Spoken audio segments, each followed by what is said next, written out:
Buenos días, chicos y chicas, otro día más desde nuestro confinamiento y seguimos con la unidad que estábamos trabajando, que era la humanidad y la tierra.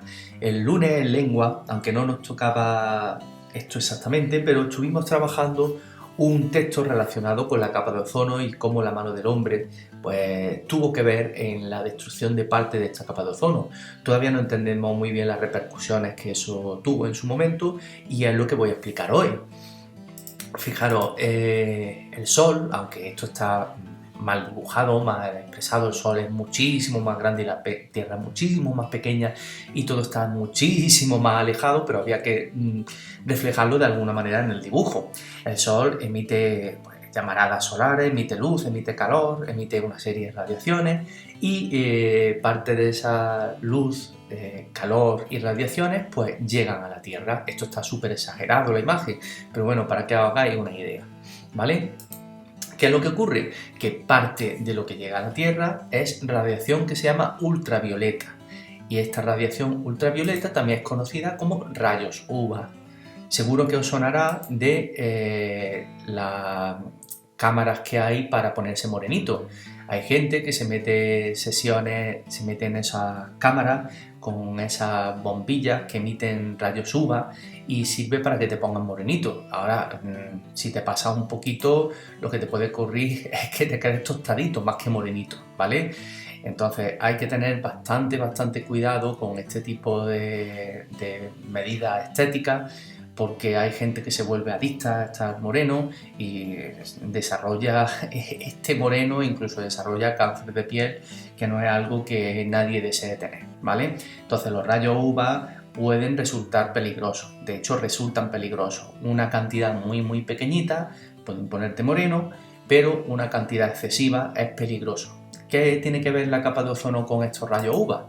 Pues la capa de ozono en realidad envuelve a la Tierra, es una de las múltiples capas que tiene la atmósfera y ese ozono actúa como un escudo donde se repele a la mayor parte de la radiación ultravioleta.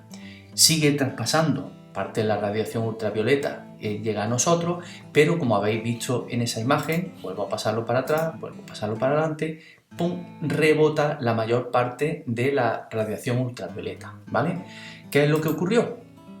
Pues que se puso de moda durante bastantes años utilizar un producto, los CFC, clorofluorocarbono, que resulta que era un gas que servía para impulsar a los aerosoles o los sprays, que se utilizaba en las neveras dentro de los circuitos de refrigeración y se creía que ese gas era inocuo, que no tenía efecto ninguno. Entonces se popularizó muchísimo. ¿Qué ocurre? Pues que unos científicos, como hemos visto en el texto, en el articulito que leímos, unos científicos se dieron cuenta que la atmósfera, en las capas superiores de la atmósfera, no era inocuo, sino que debilitaba o destruía la capa de ozono. ¿Y qué ocurre si destruye la capa de ozono? Como se popularizó tanto y se extendió tanto su uso, pues la capa de ozono se vio muy debilitada de años y años utilizando todos esos productos. Si cogía un bote con nata montada, estaba propulsado con CFC. Que te echaban la capa para el pelo, estaba propulsado con CFC. Que utilizaba un spray para matar moscas, tenía CFC. Que se rompía o tirábamos la basura a una nevera, salía CFC también. Pues todos esos gases iban a parar a la atmósfera y se descubrió este enorme agujero que veis de color azul en la capa de ozono, agujero que está en el polo sur, en la Antártida, ¿vale? Fíjate la extensión tan grande que tiene. Cuando los científicos vieron eso, bueno, y esta es la fotografía de cómo se encontraba el 2 de octubre de 2015, ¿vale? Pues cuando los científicos vieron esta situación, se alarmaron, tomaron carta en el asunto y empezaron a explicar a la población lo que estaba pasando, que por ese agujero ahora se colaba mucha más radiación ultravioleta de la que se debía colar. Fijaros que antes rebotaba prácticamente casi toda la radiación ultravioleta y ahora pasó de nuevo hacia adelante, ¡pum!, está entrando muchísima más radiación ultravioleta. ¿Qué causaba eso? Pues causaba que aumentaban los casos de cáncer de piel, había problemas también con la vegetación, con los animales. Se empezaron a detectar que esa radiación ultravioleta, al no tener ningún filtro para pararla, estaba siendo muchísimo más perjudicial para todos los seres del planeta. Por tanto, había que taparlo de alguna manera, había que evitar que siguiese creciendo ese agujero en la capa de ozono y se destruyese por completo.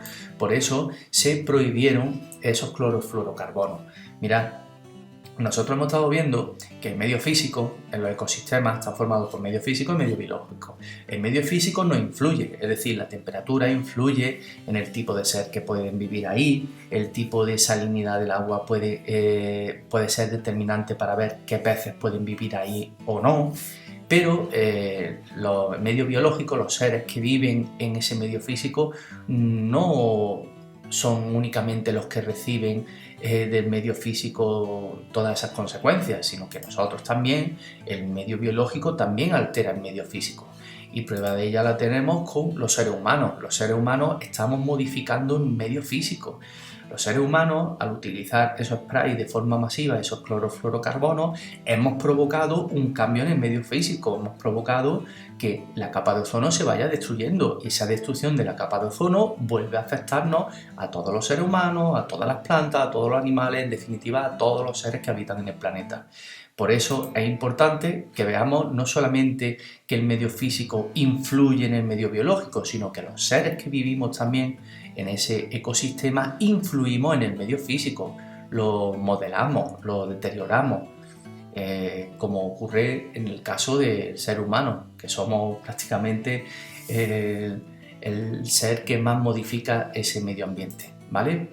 Al principio no se conocían, que esto no lo hizo el hombre a mala idea, por así decirlo. Al principio no se sabían esos efectos, se creía que era algo inocuo, pero conforme se fue investigando y se fue viendo las repercusiones que tenía, nos dimos cuenta de que ese uso masivo estaba haciendo ese agujero en la capa de ozono. Por tanto, la primera medida que se tomó fue prohibir ese uso de los clorofluorocarbonos y se intentó recuperar poco a poco esa capa de ozono, ¿vale? ¿Qué otras acciones del hombre son perjudiciales para el ecosistema y la vida? Pues yo ya he puesto este ejemplo del agujero en la capa de ozono. Ahora me gustaría que buscases por internet qué otras medidas o qué otras acciones del hombre influyen en el medio físico y provoca riesgos para todos los ecosistemas y provoca riesgos incluso para la continuidad de la especie humana y del planeta.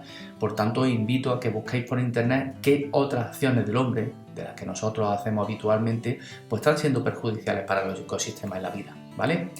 Me gustaría que lo dejaran en comentarios. Pues nada, muchísimas gracias por tu atención y ya sabes, si tienes alguna pregunta, duda, ruego, súplica, me manda un correo electrónico, me lo pone en comentarios, me manda un Telegram, me hace señales de humo, lo que sea, ¿vale? Venga, hasta luego.